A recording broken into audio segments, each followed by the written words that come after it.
Well, thanks for coming. Welcome to Lead Generation.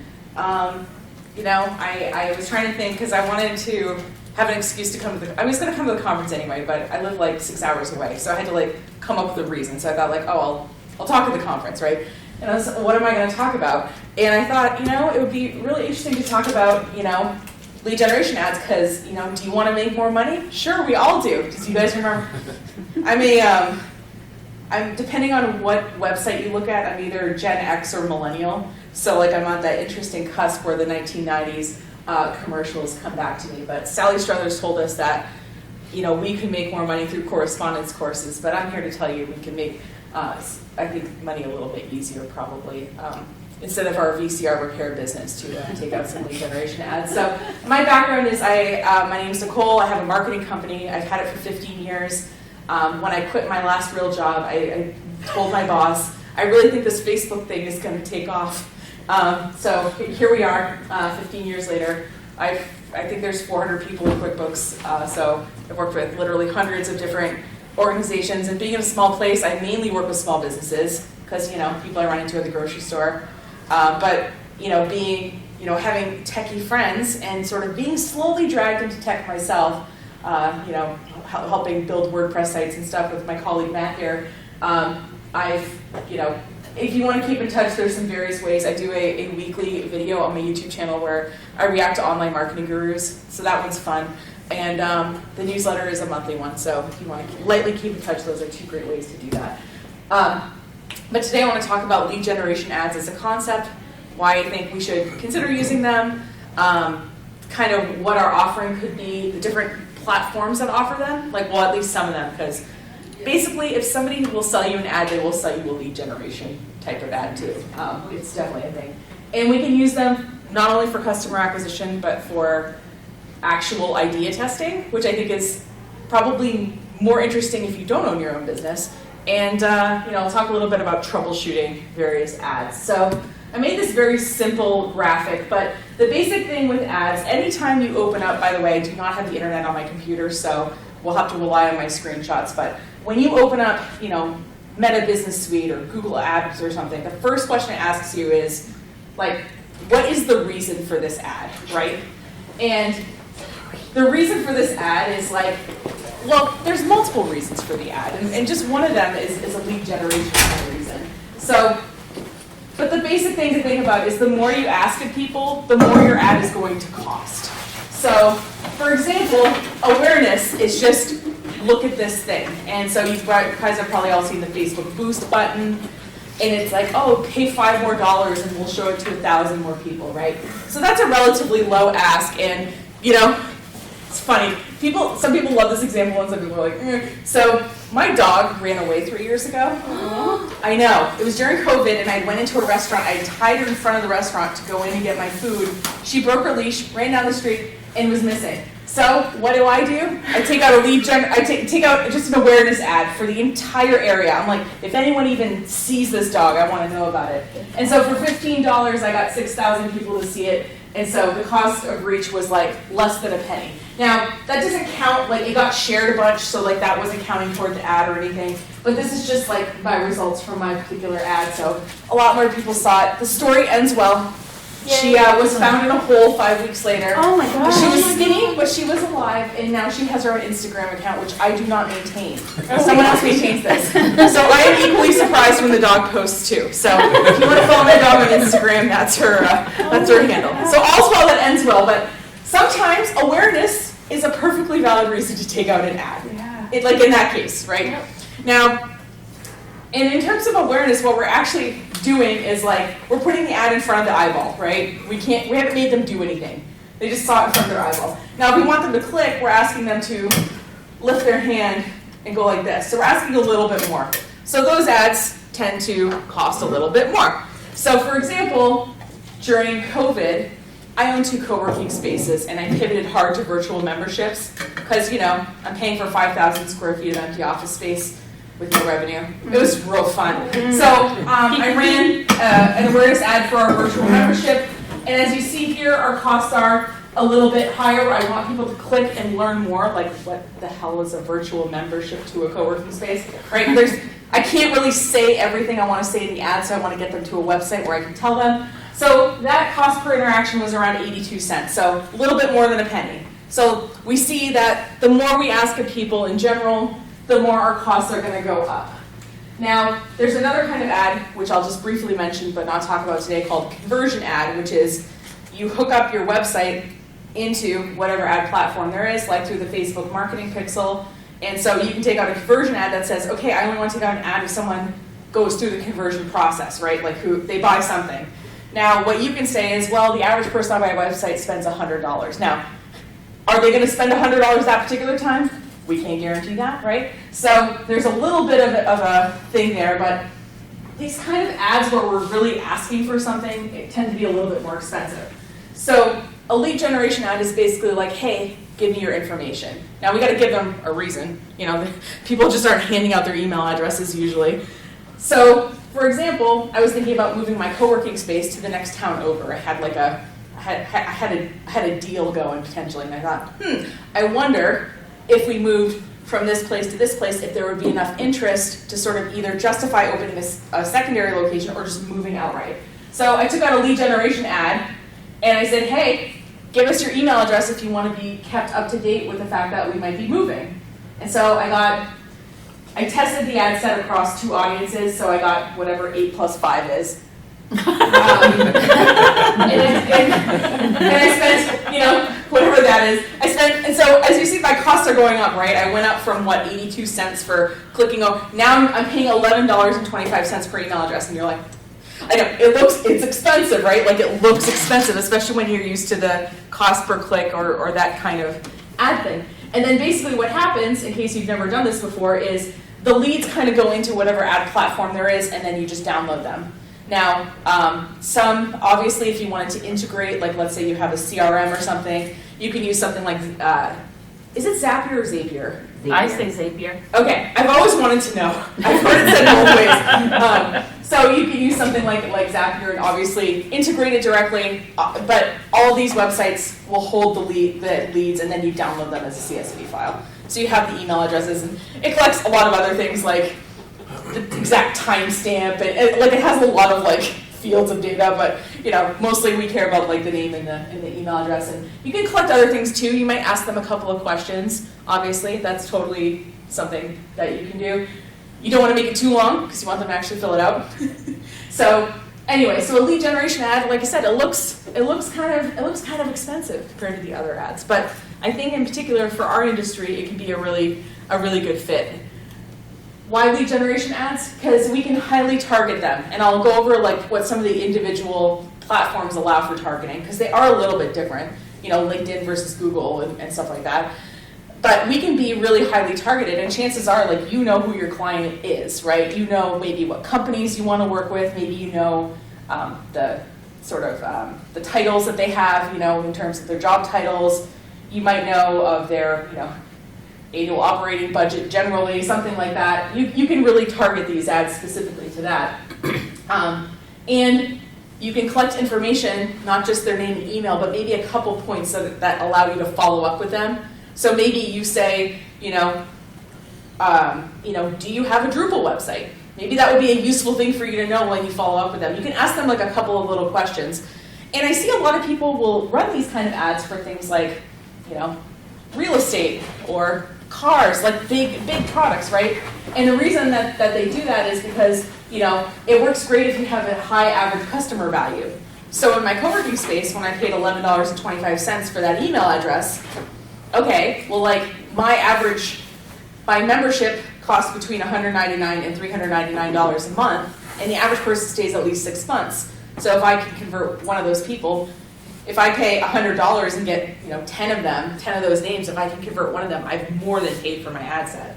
So it works really well. A lot of us do, either consulting or some, custom work that tends to be higher value. So they end up being kind of a good fit. And then the other thing too is that we typically, most people don't walk up and be like, yes, I will buy this from you. Here's my credit card. You normally have to have a conversation. So having their contact information allows you to kind of initiate that conversation. And then another thing that I think a lot of people don't consider is, let's say you're looking at this and you're like, well, I'd be willing to spend a certain amount to try this out. You can not only put a cap in the budget that you spend, but you can put a cap in the cost per acquisition. And so what I tell people is the absolute worst case scenario is your ad just won't show. You won't get any leads. And you're in the exact same position you were before you took out the ad anyway. So what you can do is you can say, well, I don't want to spend too much per email address. You can actually control not just the campaign budget, but how much you're willing to spend on a lead. So, and because of the way the lead generation ad is set up, the form lives on whatever website they're on. So you're not asking them to go off into another website and fill out this random form. They're on Instagram, they're happy on Instagram, they don't want to leave Instagram, they could just fill it out. So what I always like to do, in particular when I'm starting, is when I run a lead generation ad, at least for the first 5 iterations, I always like to run some kind of A/B test. And obviously, there's tech people here, but I'll just, we test one variable at a time, so that could be a piece of creative. So I ran an ad set, it was for like a tutoring company, and they didn't really have any images to work with because, minors, we don't want to photograph them. So I had like stock image little boy, working on homework, stock image little girl working on homework. The girl converted at half the rate that so all right, so we're going to use this one. And then, okay, let's try these 2 audiences. Is it, these kind of parents who are going to get the tutoring, or is it these, So you can always be testing, and sort of over time, your leads will start off expensive but get less expensive as you figure out what creative works, what audience works, what placements work, and that kind of thing. So, obviously you can send people to a website page where they fill out a form. That's technically a lead, even if you're not collecting it on the actual platform. And you can have people fill out the lead, the thing on the form, on the actual platform itself, like a LinkedIn. I find that the second one is better because if you send them to a page, obviously if you send them to a page, you could use retargeting, which I'll get to in a second.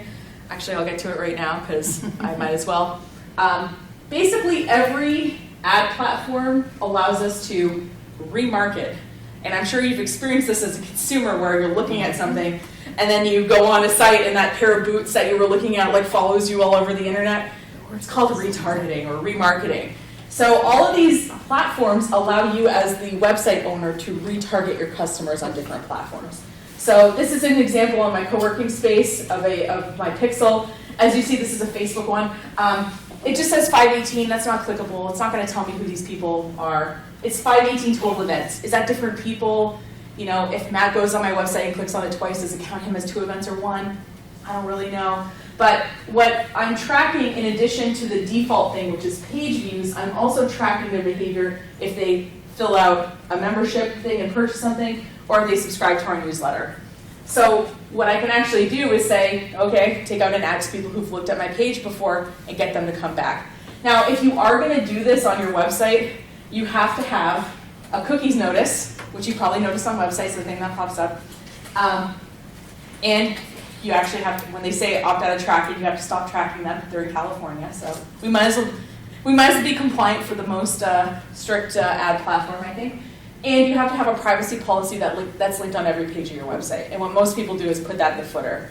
And the privacy policy says, what data we're collecting, how long we have that data, and all of that. There's privacy policy templates on the internet if you want to take one and modify it. Hashtag not a lawyer. So, but yeah, so, but you have to tell people, that you're collecting data, how long you keep it, and if they, want more information, you have to have a compliance officer with contact information. So I'm an officer, but only in compliance. So anyway, so I could see sending them to the website if you wanted to retarget them later, but in general, I find that this works pretty well. So, for example, I had a client who wanted to start publishing a lot on their blog in the last year, which I was like, oh, okay, I'm blogging still, but I thought, all right, awesome. I'm glad you're getting on board with blogging now, that's great. And so they wanted to find writers for their publication, and they wanted writers that had specifically higher ed experience, because they were a higher ed publication. So they wanted people who were in that space. So we were able to target them on LinkedIn to say, hey, call for papers, and we ended up getting them basically 20 and that not all of them ended up becoming writers, but like they ended up with some really good writers for just a few $100s essentially, because they were able to target these very specific people. It's almost like asking like a really cool person to apply for your job, you know, like you're just really targeting them. So I find number 2 works best, but if, like I said, you want to do the remarketing thing, number 1 could also work well. And then, you know, in terms of like, okay, so we got to give them something for the email address, right? Like I'm not just going around handing out my email address to people, right? So, you know, we can give them like a free thing or like a free consultation. So I will say that if someone doesn't know you on the internet, there's something about like having like a resource, whether that's like a webinar or a white paper or a, you know, checklist or something, like something for free that gives you that instant gratification. And then there's like not that like, yes, let me have an awkward Zoom call with a stranger moment, right? Obviously you have their contact information and you can contact them, but it's not like, oh, sign up for a free consult. Like that's it. And when I looked at a bunch of examples, I didn't really see anything like that. But I mean, you could have them fill out a form for that, but I didn't really see any of that. So, by the way, these slides will be available. I tried to, because who doesn't love a table? Who doesn't love a table, right? Especially coding a table. So, basically all these things are very similar, but I wanted to just show you the breadth of lead generation. And then last night, as I was having my panic, did I get everything moment, I was like, no, Pinterest and TikTok also have, you know what, I'm just going to mention it. But there are lots of platforms that do this. But obviously, like, the different platforms have different things that they target. So if you want to target by job title, I mean, Facebook, I think most people list that, you know, they're employed at the School of Hard Knocks or like something, you know. Instagram, I'm like, I don't even know if I know what most people that I follow on Instagram even do for a living, you know? So there are certain things that you can target based on the platform. And then, you know, they all obviously allow you to do an individual image, a video, a carousel of images, you know, a series of images as their sort of creative. But like I said, pretty much every social media platform allows lead generation.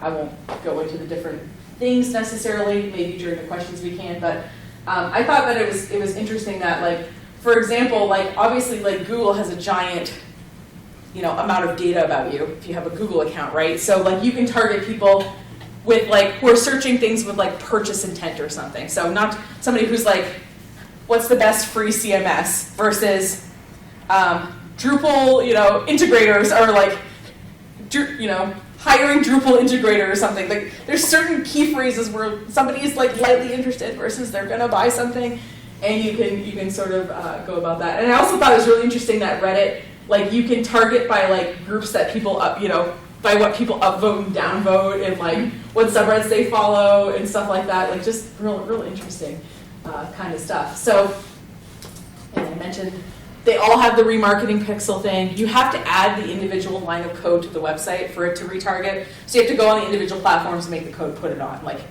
and then the, you know. And most of them will keep data for, I think Facebook's default is, and I think the longest it'll go is 180 days. I think the last time I looked at the Google remarketing pixel, it'll keep it for, it's some weird amount of time. I think it's like 540 days, and it's like, okay, that's not 2 years, but it's more than 1 year.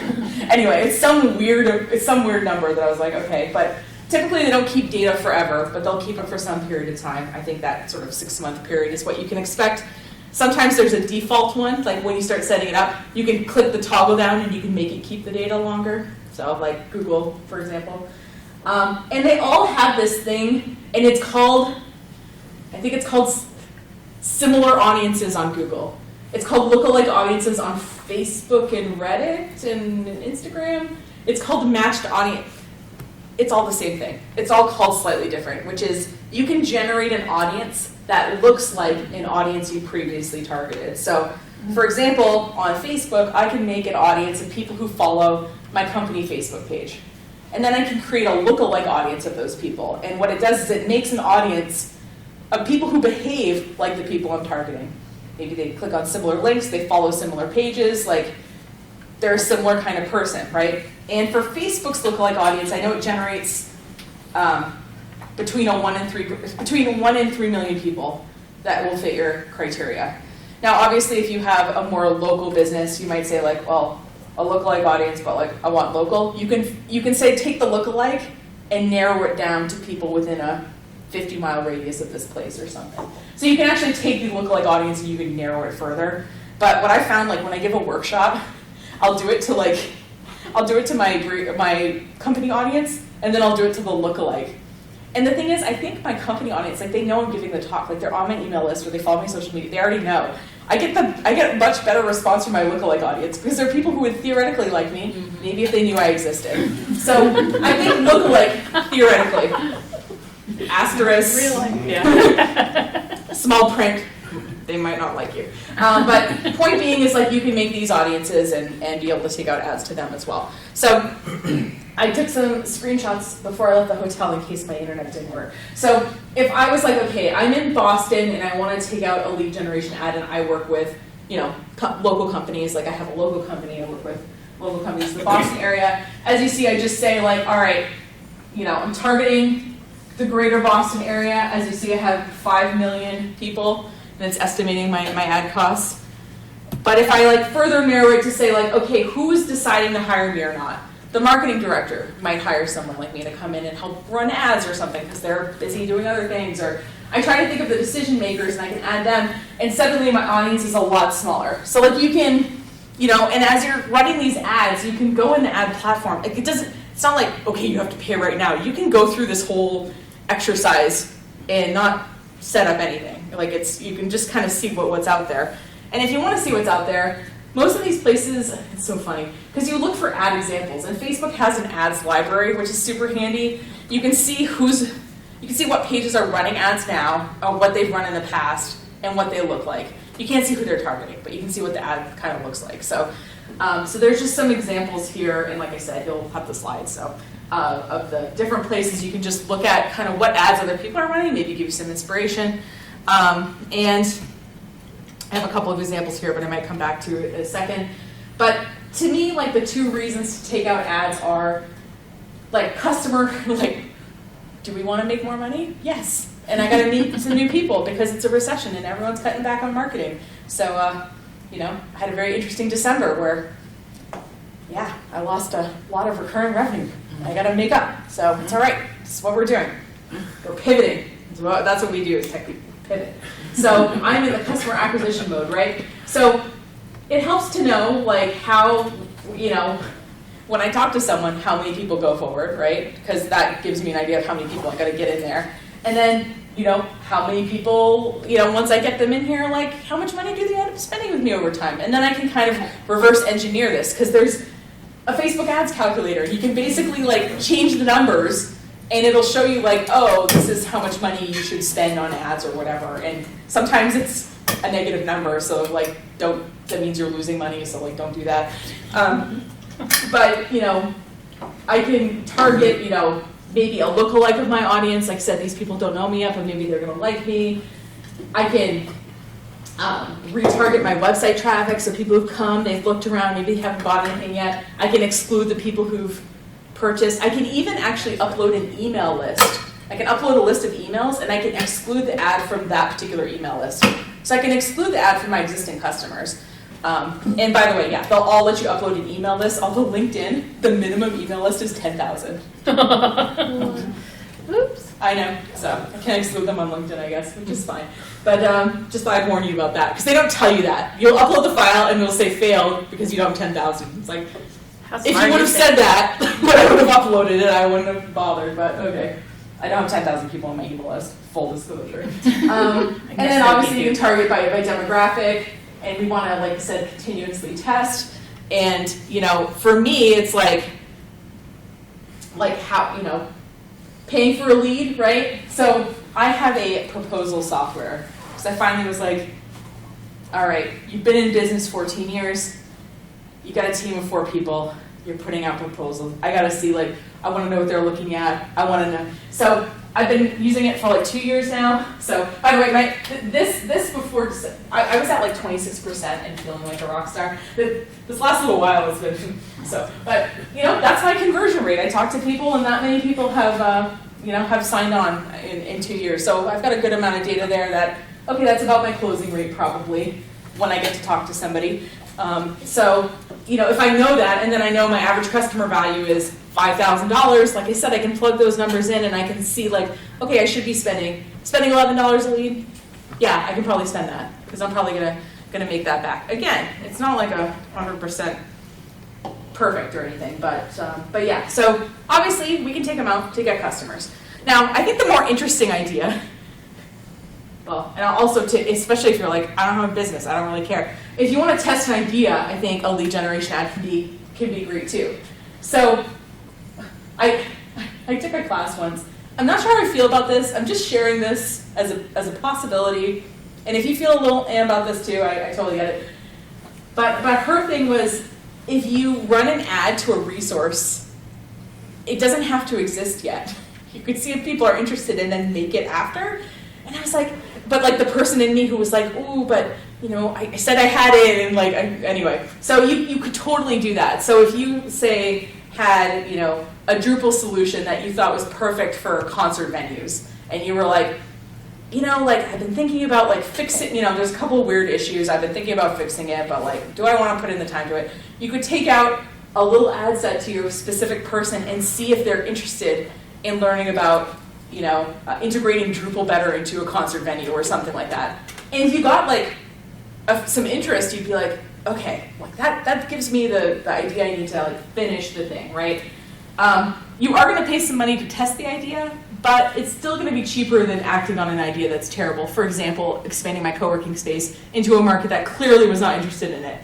Like that's a 5-figure decision that I didn't do. And I spent, what?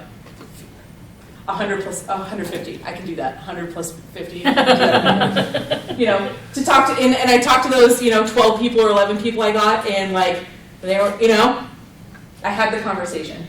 So obviously you can get, name, typically email, sometimes phone number, but you can get a couple of data points. You don't want to make it too long, but of kind of these people before you talk to them, and you can evaluate your decision. It's kind of like, it's still cheaper than having a focus group too, you know what I mean? So you're getting to, like I said, meet these people who are your ideal customers, and then deciding from there whether you want to go on with the thing or not. So yeah, I did some fun math. So I did a few examples here because, as you've noticed, I'm really bad at doing math in my head, even very simple math. So I was like, okay, let's say our average customer value is $2,000, and let's say that let's say you're not converting at 14 point whatever %. Again, it was higher, and I pulled that last night. And I was like, ooh, I've not got better at selling the last year. But and let's say like I'm converting at 5%. And I'm paying, let's say I'm paying $110 on email address instead of the $11.80 or whatever. As you see here, I'm losing money, right? Like this is I am paying $11,000 to make $10,000. Again, it's a bad idea, hence the emoji. So I have 3 options to fix it, right? I can either increase my average customer value, right? I can make my conversion rate better, or I can spend less on the lead, right? So let's do some, okay. So let's say that I say, you know what? I get them to spend an extra $500 in general, right? $2,500. So suddenly now, and I haven't changed anything else. I'm just getting them to spend a little more. So we all know it's easier to get an existing customer to buy more from you than just get a new customer.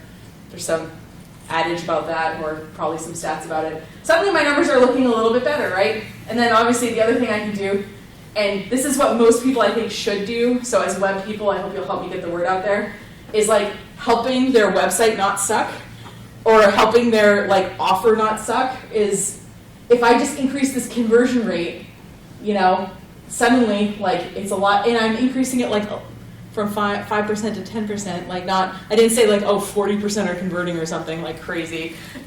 So even if I would have increased conversion rate to 6%, I think we would have still gotten in the black here. So like I said, usually what I find is people will come to me and they want to run ads, not usually lead gen ads, but they want to send them to this website that is terrible.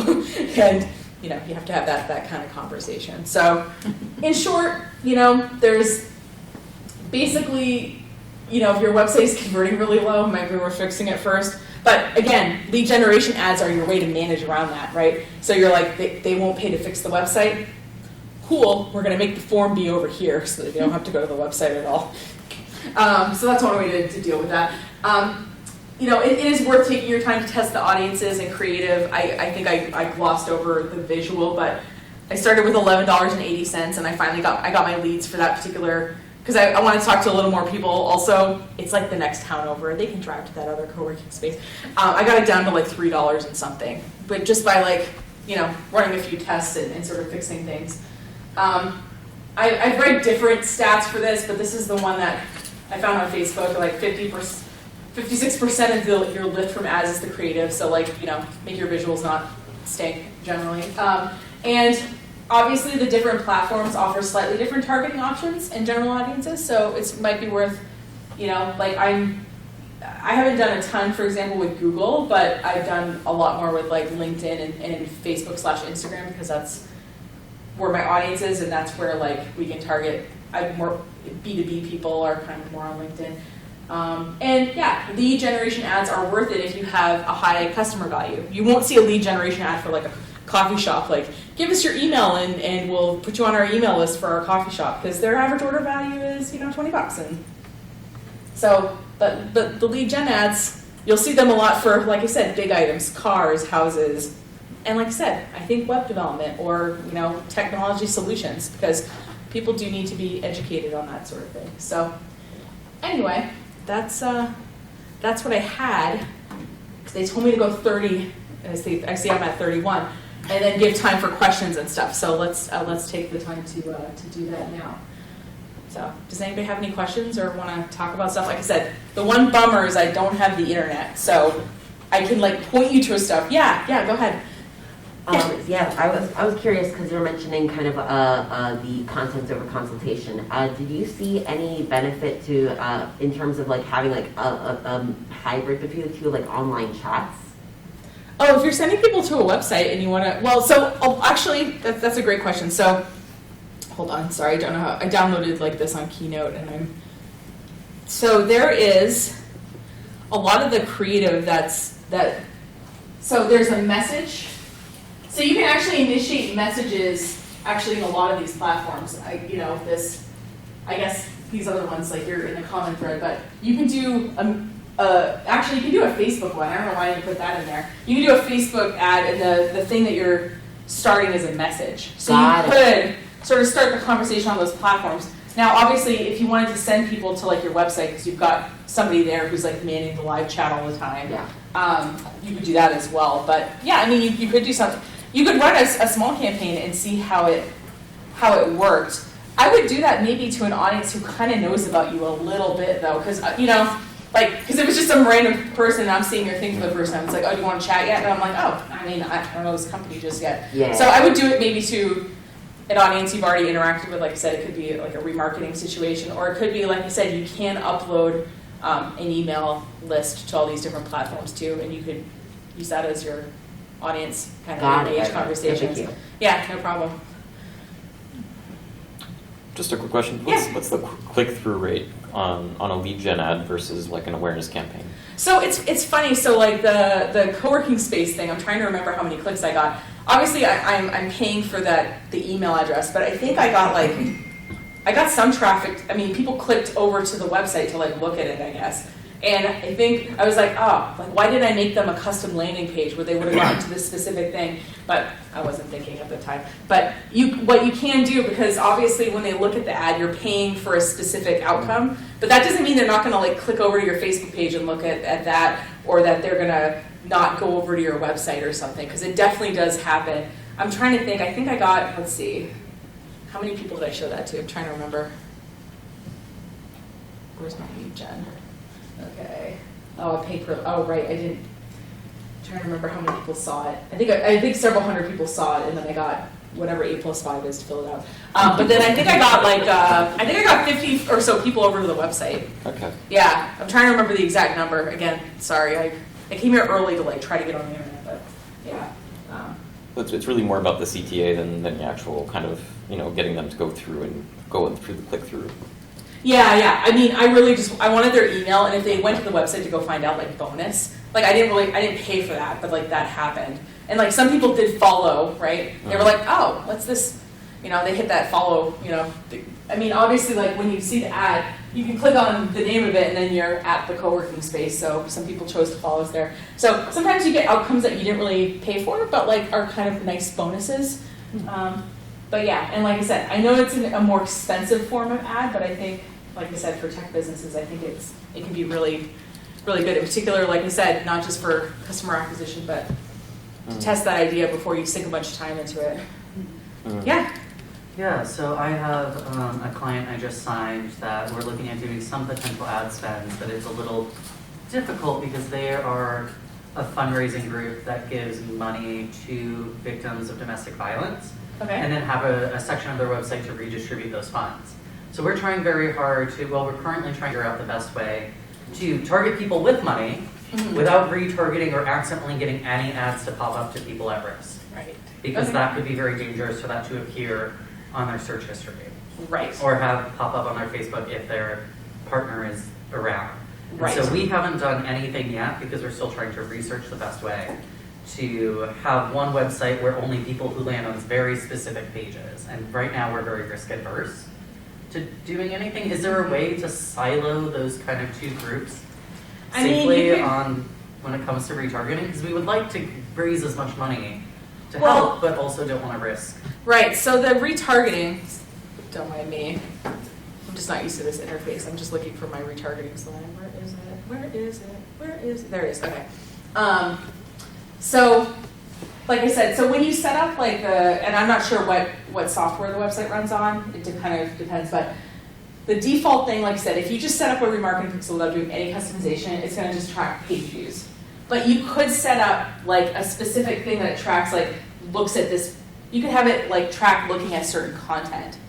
So what you could do is maybe make the remarketing pixel like okay, they looked at the resources page, they looked at the help or the whatever page. You could make like a sort of audience that went to that group of pages versus an audience that, you know, and then you could target like, I don't know, high net worth individuals, whatever, and then you could exclude the people who had went to that content. Because like I said, when you think about these audiences or this targeting, it can either be inclusive or exclusive. Like it can either like widen or narrow, which is handy.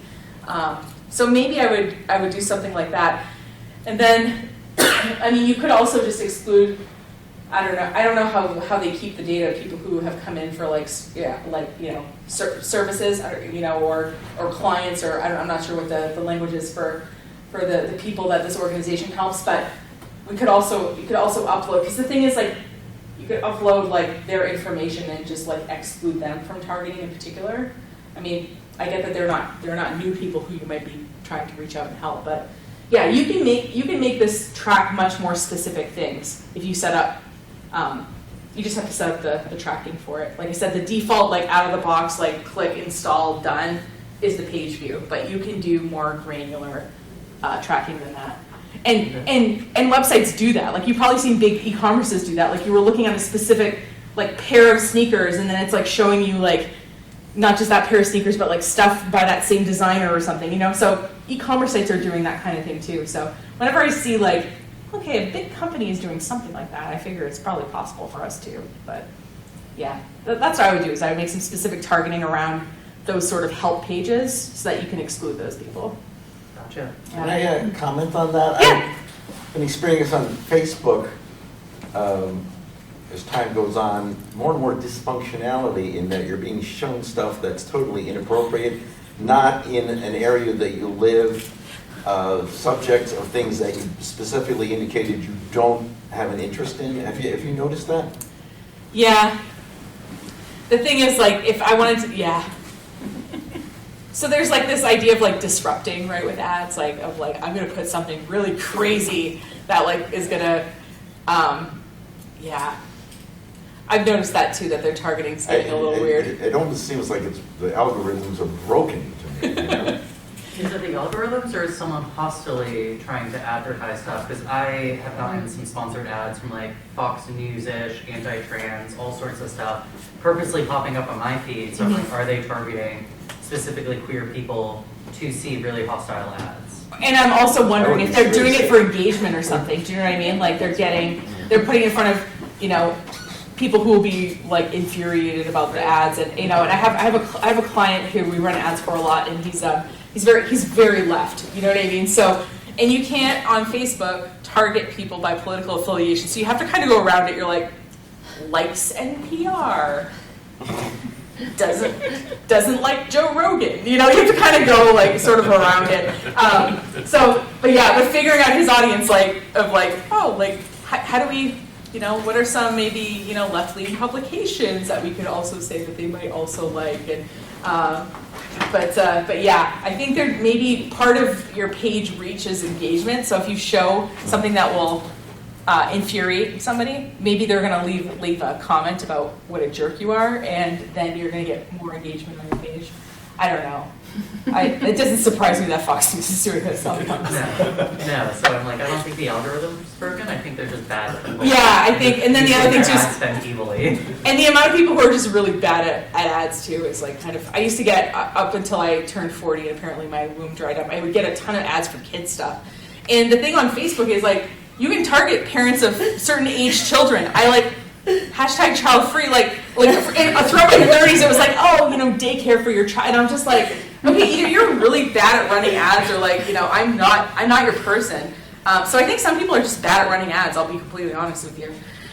So that makes it even more difficult for what you're trying to achieve Yeah. in very specifically Right, targeted. it's a very tricky marketing Yeah. format. Like how much like one-on-one outreach can we do and not massive ad spend because Well- it seems high risk for now. What about Reddit? Do you think people go on Reddit because I feel like I go to research stuff there. So like maybe like, and I'm trying to think what the forums I used to go to were, because I was in an interesting situation for a while in my relationship, and I would go a lot to Reddit to like read other people's experiences. I'm wondering if you can target those specific like I think one is called Just Know SO, like just know significant, like when your significant other does something really terrible, and people will just post on their event. So you could actually target people who are in these subgroups, talking about, and they're talking about domestic violence in a lot of the cases, to be honest with you. So I'm wondering if maybe, I know a lot of people are on Facebook, but maybe Facebook isn't it. Maybe it's somebody who's thinking about getting help, and because it takes a while to leave a domestic violence situation, right? Like the stats say, right, 7 to 9 times or something.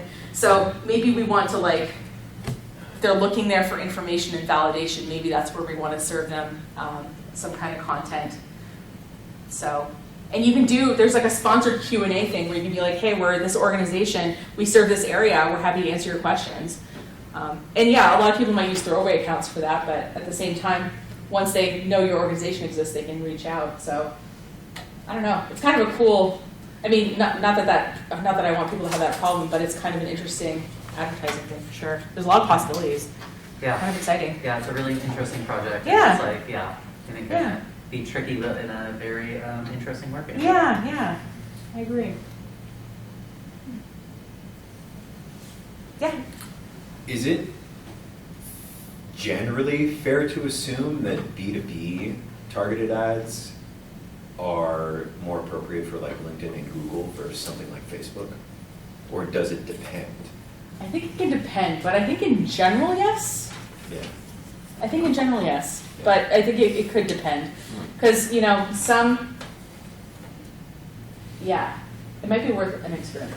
But if it was a B2B specific I think I would start, like if a client was like, oh, I'm not sure, I only want to start with like a smaller ad spend, and I can only do one platform. I think I would steer them to one of those two to get them some initial success with the lead gen ad, and then be like, let's be a little experimental now that we've got a little extra money kicking around.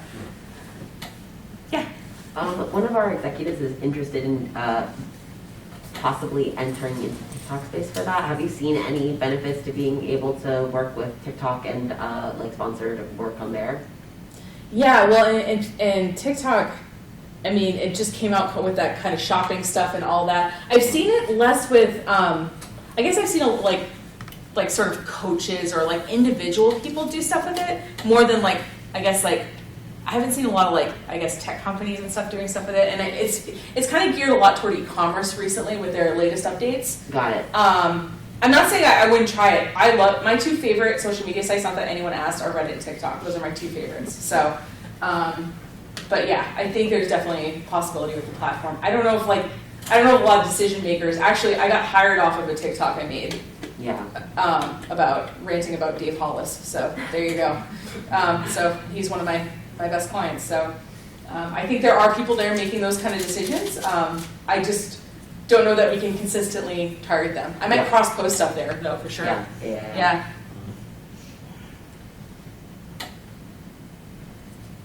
All right. Yeah. I was curious about your comment about recession. The organizations I'm working with, they're hugely busy trying to hire skilled professionals and stuff, and have like more openings than we've ever seen. And so I was wondering, well, like, what areas do you specifically see as going into recession? Oh, well, I'm in marketing.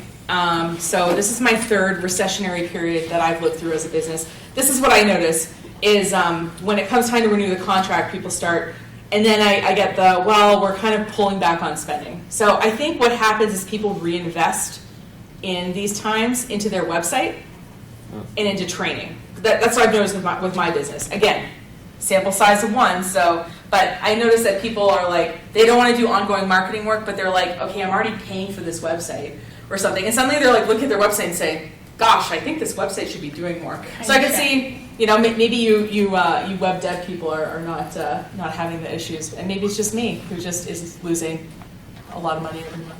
I know, I mean, it seems like with like a lot of the layoffs and going on, they're sort of preemptive where people are anticipating a recession. Yeah, I don't know. And in the end, they may be causing one by all their pulling back on spending, Yeah, it could be. I mean, it's so hard to tell. In these 4 different cases, we're all very individual, but, added up to 5 figures of monthly revenue for me. That just went poof in December, so I'm hoping it turns around, Yeah. And I just wanted to say that from what I'm seeing just from where I sit is that the very large businesses are cutting back and the very small businesses are cutting back. Oh. But the mid-sized businesses are going crazy trying to find people. That's and interesting. revenue. Just that mid-sized business is where you want to be right now, in my opinion. That's such a cool observation because I've worked with some, 2 of them were very big businesses and 2 of them were very small businesses. So I don't have Hit that mid-sized company. Yeah, I'm like thinking that now as you're saying that. Thank you for that insight. That's great. Makes me feel a little better too. But yeah. But anyway, I think you guys get the slides after. So, but I'm happy also to email them to you if you want. My cards are here if you want to. If you're just like to email me the slides. But yeah, thanks so much. Appreciate it.